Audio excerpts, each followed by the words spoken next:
बहुत पुरानी बात है। एक खटमल था।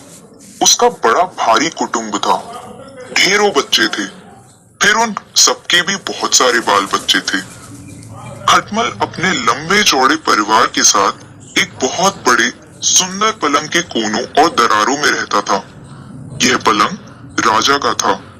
जब राजा सोया होता तो खटमल और उसका परिवार राजा का खून चूसता और खूब मजे से रहता। एक दिन एक मच्छर कमरे में आ गया। उसने राजा का बिछौना देखा। उस पर बैठते हुए उसने कहा, आहा, कितना कोमल, इतना आरामदेह।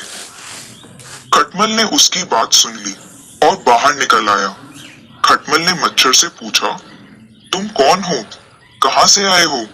यह राजा का बिस्तर है। तुम यहाँ नहीं बैठ सकते। यहाँ से फौरन चले जाओ। मच्छर ने उत्तर दिया, क्या अतिथि से ऐसे ही बात की जाती है?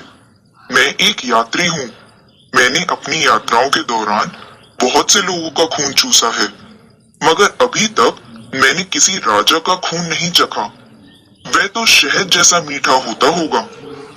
मुझे अपना मेहमान समझकर राजा का खून भी चखने दो। खटमल ने गुर्राकर कहा, नहीं, यह नहीं हो सकता। क्यों नहीं? मच्छर ने कहा, क्योंकि, खटमल ने समझाया, जब तुम राजा को काटोगे तो उसे पीड़ा होगी। वह जाग जाएगा और हम सबको भी मार डालेगा। इसलिए कृपा करके यहाँ से चले जाओ। लेकिन मच्छर वहां से नहीं गया। वह खटमल के पैरों पर गिर पड़ा।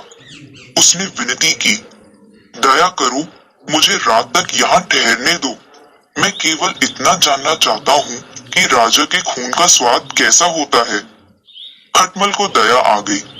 वह बोला, यह तो सच है कि राजा का खून स्वादिष्ट होता है, लेकिन मैं तुम्हें बस आज रात ही ठहरने दूंगा। मच्छर बड़ा प्रसन्न हुआ। खटमल ने फिर कठोरता से कहा, लेकिन याद रखो, तुम खून चूसने के लिए गलत समय पर मत आना और गलत स्थान पर मत काटना।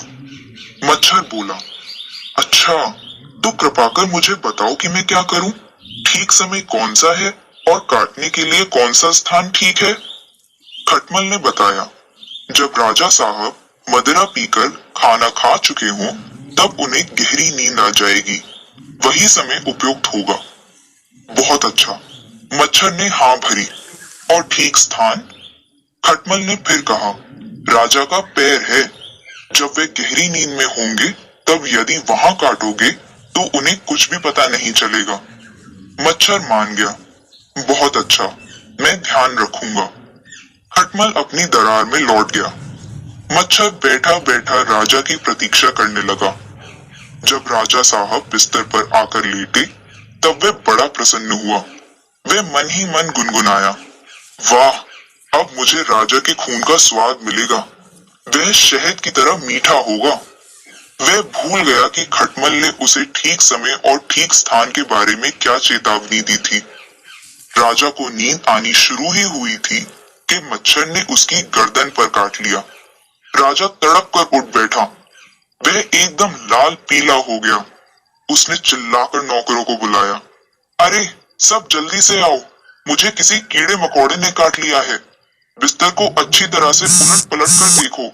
जो भी मिले उसे मार डालो। राजा के नौकरों ने बिस्तर को अच्छी तरह से झाड़ा। मच्छर तो उड़ चुका था।